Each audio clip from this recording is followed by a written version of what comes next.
Existe um paradoxo no mundo dos negócios que, olha, assombra até os empreendedores mais experientes. É um verdadeiro quebra-cabeça financeiro que a gente vai desvendar agora. Parece contraditório, né? Pensa bem, se as vendas estão bombando, o balanço mostra lucro, como assim a empresa pode fechar as portas? Pois é, essa é a pergunta central que a gente vai responder. E entender a resposta pode ser literalmente a diferença entre o sucesso e o fracasso de um negócio.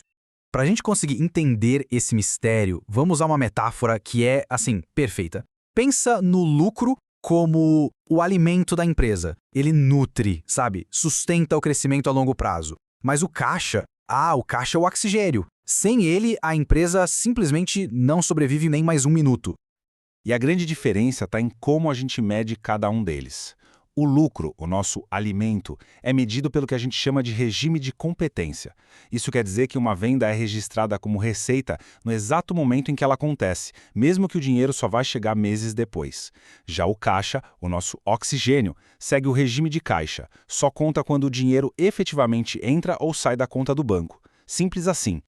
E é exatamente aqui que mora o perigo. Confundir lucro com caixa é um erro clássico.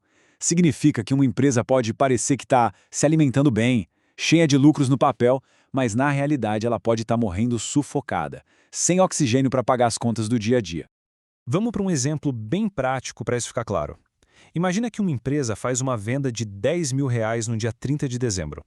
Pelo regime de competência, a DRE, que é o demonstrativo de lucros, vai mostrar 10 mil de lucro no ano 1. Sucesso, né? Só que o cliente só vai pagar em janeiro. Então, na demonstração de fluxo de caixa, a DFC, o que entrou de grana no ano 1 foi 0. A empresa tem lucro no papel, mas não tem dinheiro para pagar o 13º dos funcionários, por exemplo. O perigo é muito real. Tá, então como a gente consegue rastrear esse oxigênio que é tão vital? A ferramenta para isso é justamente a demonstração de fluxos de caixa, a famosa DFC. Pensa nela como um mapa que mostra exatamente de onde o dinheiro veio e para onde ele foi.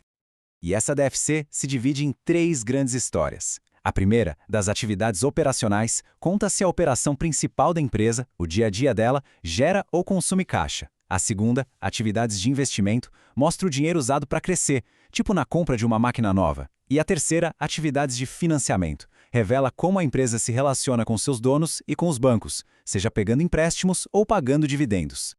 E aqui tem outro ponto cego que é fundamental. Olha só o pagamento de um empréstimo. Os juros, ali de 5 mil, aparecem na DRE, diminuindo o lucro, tudo certo. Mas o pagamento do principal, os 10 mil da dívida em si, é invisível para a DRE. Ele não afeta o lucro em nada, mas é uma saída de caixa gigantesca, que é registrada lá no fluxo de financiamento. Se uma pessoa olhar só para o lucro, essa sangria de caixa passa completamente despercebida. Ok, rastrear o oxigênio é o primeiro passo. O segundo é, claro, garantir que ele nunca acabe. E é isso que nos leva direto para a gestão do capital de giro.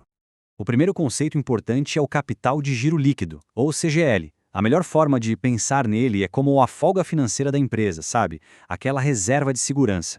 É basicamente o que sobraria se fossem usados todos os ativos de curto prazo, tipo dinheiro em caixa e contas a receber, para pagar todas as dívidas de curto prazo. Um CGL positivo já é um bom sinal de saúde. Agora o segundo conceito.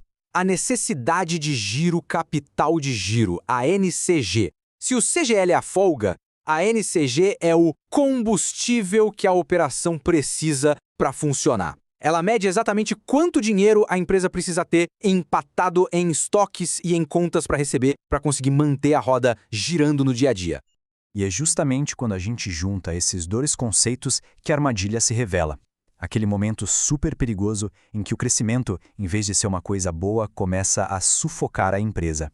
Vamos montar o cenário aqui. Imagina uma loja de eletrônicos. Ela paga seus fornecedores em 30 dias, leva, em média, uns 90 dias para vender o que está no estoque e, depois que vende, ainda leva mais 60 dias para receber o dinheiro do cliente. O resultado desse ciclo todo, 120 dias. Isso mesmo. 4 meses. Durante 4 meses, a empresa precisa bancar a própria operação com dinheiro do bolso, desde a hora que ela paga o fornecedor até finalmente receber do cliente. É um fôlego financeiro gigantesco que ela precisa ter. E esse descompasso, que pode ser fatal, onde a linha do lucro sobe e a linha do caixa desce, se separando perigosamente, isso tem um nome que descreve perfeitamente o que acontece. É o efeito tesoura. E é assim que a tesoura se fecha. A empresa começa a crescer muito rápido, as vendas disparam, o lucro lá na DRE fica lindo de se ver, só que para vender mais, ela precisa ter mais estoque e vai ter mais contas para receber lá na frente. Ou seja, a necessidade de capital de giro, o tal combustível, explode. E aí, se a folga financeira, o CGL, não crescer junto para bancar isso, a tesoura se fecha. A empresa fica sem caixa. O crescimento que parecia a solução acaba consumindo todo o oxigênio e pode levar a empresa à falência. E no final das contas, fica a reflexão. Crescer é, claro, o objetivo de quase todo negócio. Mas esse crescimento precisa ser saudável, precisa ser sustentável. Não basta só se alimentar de lucro. É fundamental, garantir que haja oxigênio suficiente para cada passo dessa jornada. A questão final não é apenas se o negócio está crescendo, mas sim se ele consegue respirar enquanto cresce.